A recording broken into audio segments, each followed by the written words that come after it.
പിതാവിൻ്റെയും പുത്രൻ്റെയും റൂഹാദ് ഖുദ്ദൂസായുടെയും നാമത്തിൽ എന്നേക്കും ആമേൻ. വർദ്ധിച്ചു വന്ന പീഡനങ്ങൾ മൂലം ക്രിസ്തീയ വിശ്വാസം അങ്ങനെ തന്നെ ത്യജിച്ച് കളയാമായിരുന്ന ഒരു പറ്റം വിശ്വാസികളുടെ കൂട്ടത്തിന് എഴുതപ്പെട്ട ലേഖനമാണ് എബ്രായർക്ക് എഴുതിയ ലേഖനം. അതിൻ്റെ എഴുത്തുകാരൻ ഈ എബ്രായ സംഘത്തോട് അല്ലെങ്കിൽ എബ്രായ സഭയോട്, ആ കൂട്ടത്തോട് പറഞ്ഞു വെക്കുന്നത് ക്രിസ്തുവിൻ്റെ വലിയ കരുതലിൻ്റെ അനുഭവങ്ങളെയും എങ്ങനെ ഇതിൽ നിന്നൊക്കെയും മാറി നിൽക്കുവാനായിട്ട്, പ്രയാസങ്ങളിൽ നിന്ന്, കഷ്ടങ്ങളിൽ നിന്ന് രക്ഷ പ്രാപിച്ചുകൊണ്ട് ഇതിനെയൊക്കെയും ഒഴിഞ്ഞ് ജീവിക്കുവാനായിട്ട് സാധിക്കുമെന്നുള്ള മുന്നറിയിപ്പും സന്ദേശങ്ങളും നൽകിക്കൊണ്ടാണ്. അതിലെ ഏറ്റവും പ്രധാനപ്പെട്ട ഒരു ഭാഗമായി കണക്കാക്കാവുന്നതാണ് 4-ാം അധ്യായം അതിൻ്റെ 14-ാം വാക്യം മുതലുള്ള വാക്യങ്ങൾ. ഇതിൽ ഏറ്റവും പ്രധാനമായിട്ട് പറയുന്ന ഒരു വാക്യം എബ്രായർക്ക് എഴുതിയ ലേഖനം 4-ാം അധ്യായം അതിൻ്റെ 15-ാം വാക്യം തന്നെയാണ്.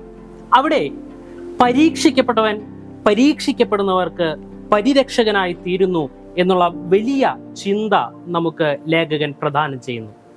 വാക്യം ഇപ്രകാരത്തിലാണ് പറയുന്നത്: നമുക്ക് ഉള്ള മഹാപുരോഹിതൻ നമ്മുടെ ബലഹീനതകളിൽ സഹതാപം കാണിപ്പാൻ കഴിയാത്തവനല്ല, പാപമൊഴികെ സർവത്തിലും നമുക്ക് തുല്യമായി പരീക്ഷിക്കപ്പെട്ടവനത്രേ നമുക്കുള്ളത്.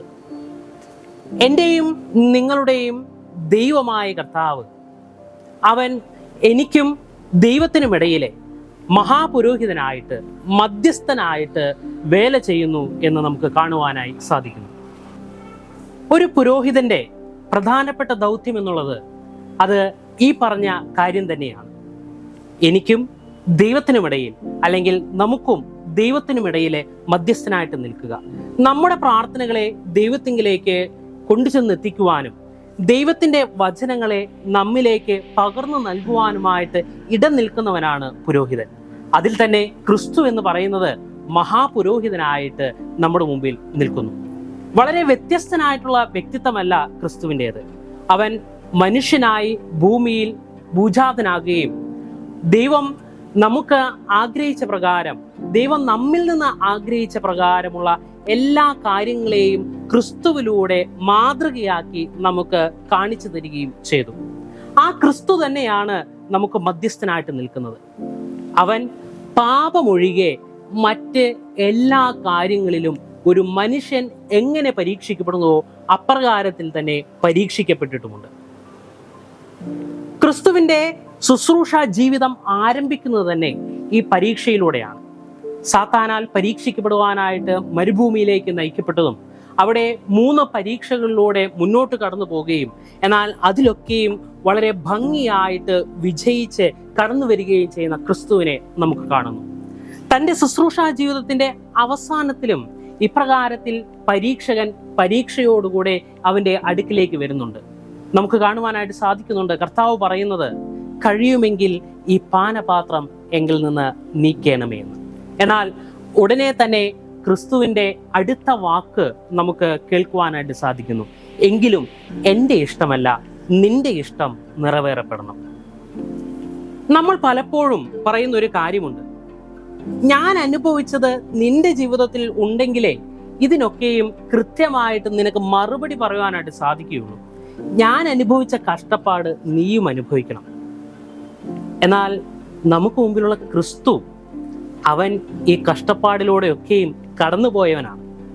ആ കഷ്ടപ്പാടിലൂടെ കടന്നുപോയവനെ എൻ്റെയും നിങ്ങളുടെയും ജീവിതത്തിലുള്ള ബുദ്ധിമുട്ടുകളെ തിരിച്ചറിയുവാനായിട്ട് സാധിക്കും. അതുകൊണ്ട് അവന് മാത്രമാണ് നമ്മളെ സഹായിക്കുവാനായിട്ട് സാധിക്കുന്നത്. നമ്മുടെ ദുരിതങ്ങൾ അറിയാവുന്ന ഒരു വ്യക്തിക്ക് അതിനെ കൃത്യമായ പോംവഴി പറഞ്ഞു തരുവാനായിട്ട് സാധിക്കും. അതുപോലെ തന്നെയാണ് ക്രിസ്തുവും. ക്രിസ്തുവിന് നമ്മളോട് സഹതാപമുണ്ട്. ആ മഹാപുരോഹിതന് നമ്മളോട് സഹതാപമുണ്ട്. നമ്മളോട് സഹതാപം കാണിക്കുവാനായിട്ട് അവന് കഴിയുന്നത് എന്തുകൊണ്ടെന്നാണെന്ന് വെച്ചാൽ, അവൻ മറ്റുള്ളവരാൽ പരീക്ഷിക്കപ്പെട്ടു, സാത്താനാൽ പരീക്ഷിക്കപ്പെട്ടു, ദുരിതം എന്തെന്ന് അറിഞ്ഞു, വേദനകൾ എന്തെന്ന് അവൻ അറിഞ്ഞു.